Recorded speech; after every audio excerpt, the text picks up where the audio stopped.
As the world's natural resources become increasingly scarce, major global powers are actively working on redistribution of Africa's crude oil, natural gas, and other energy. The collapse of the colonial empires of the past and the proclamation of independence of African countries did not mean the end of an era of exploitation.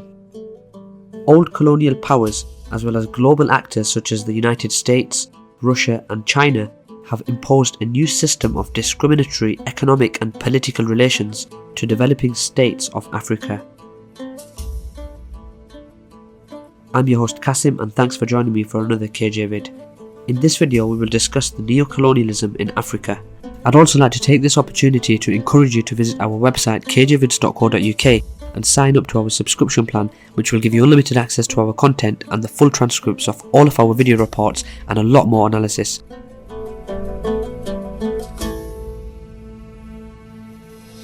Western mainstream media tend to portray Russia and China as new colonial powers in Africa.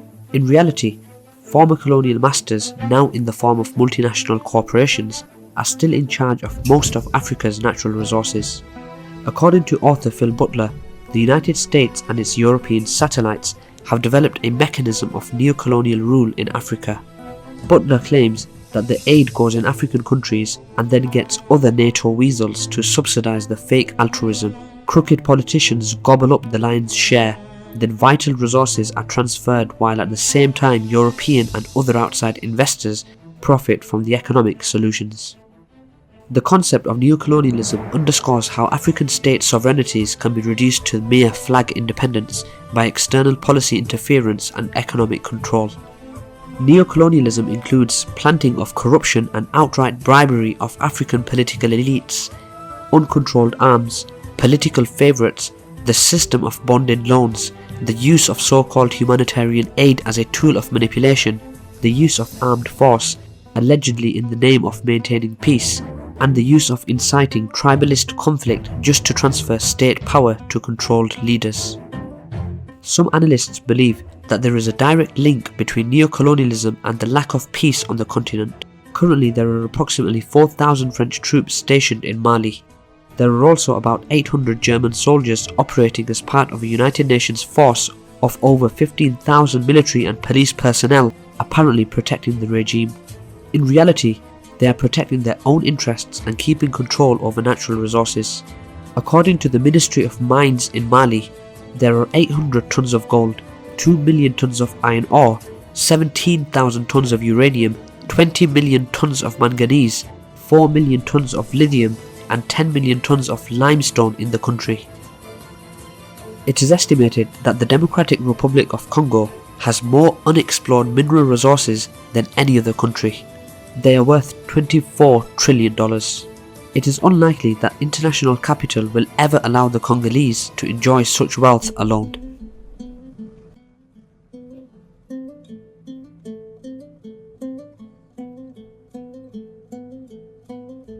According to Professor Irina Abramova, the director of the Institute of African Studies under the Russian Academy of Sciences, Africa is the absolute leader in reserves for bauxite, manganese, uranium, some rare earth metals, platinum, and coltan, without which no mobile phone will work, and cobalt, without which no bomber can take off. For Russia, all that is very important because Moscow lost access to many strategic resources after the disintegration of the Soviet Union. In recent years, Russia has been building up its presence in the Dark Continent, notably by increasing arms exports. However, Russia is nowhere near restoring the status that the Soviet Union once enjoyed in Africa.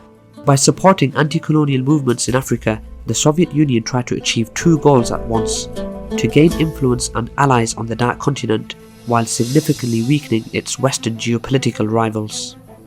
In the 21st century, Russia considers these regions its natural playground and important areas for its economic, strategic and geopolitical interests, especially in the context of Western sanctions.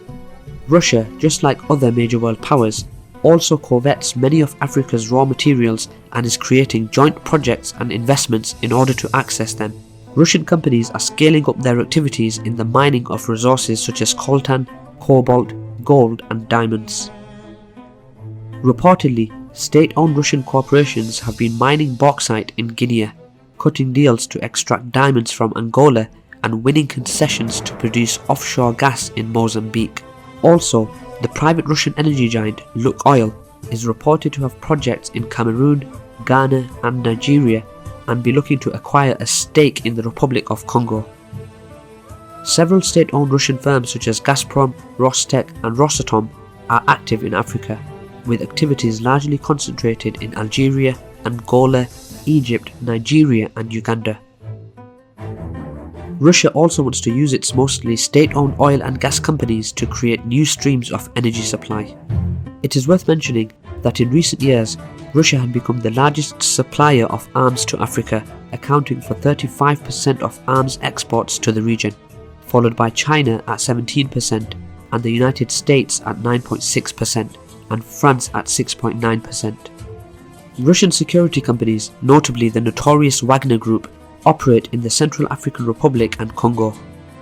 They were also seen during the recent uprising in Sudan, apparently trying to save the regime of Omar al-Bashir, who had signed an agreement on establishing a Russian port in this country shortly before his ousting from power. Russian private military companies are often self-financing through their work, guarding key resources, and give the Russian state the chance to expand its security presence and political influence in the country at virtually no cost and little risk.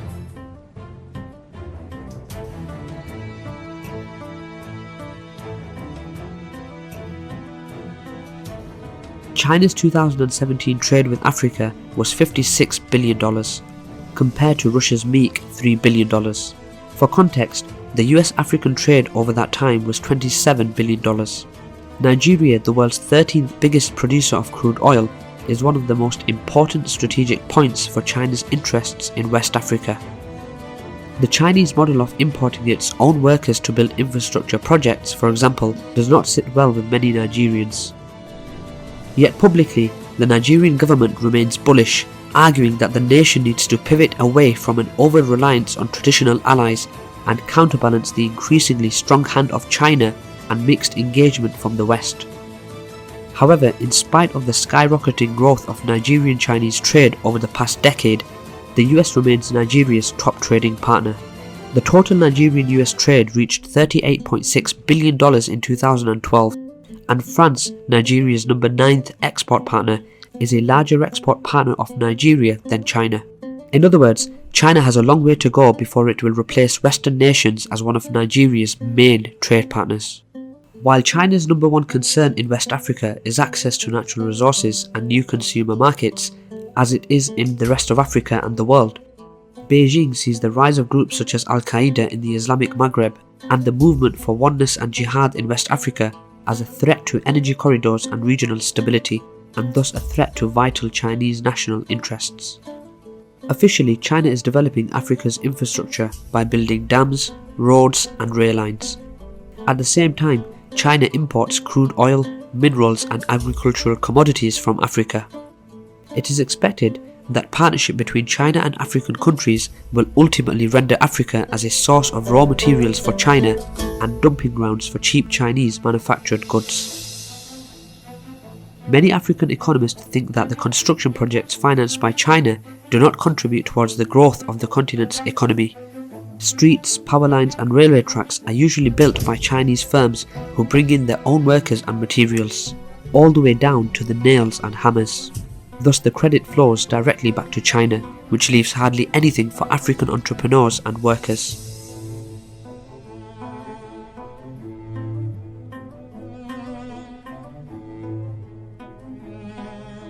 A brief period of post-colonial history did not make the Dark Continent richer.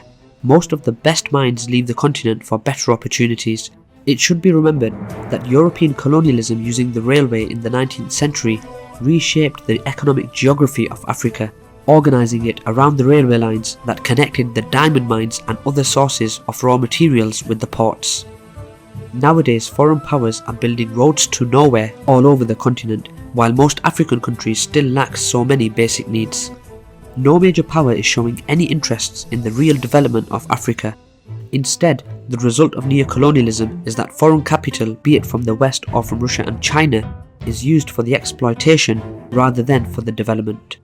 That is why some authors argue that neocolonialism is actually the West form of imperialism. That's all for today guys, thanks for watching another KJ vid. We hope you enjoyed the video and would love to hear your thoughts in the comments below, especially if you are from Africa. Please don't forget to visit our website kjvids.co.uk and subscribe to one of our plans which will give you unlimited access to all of our analysis. Thanks for watching again and see you next time.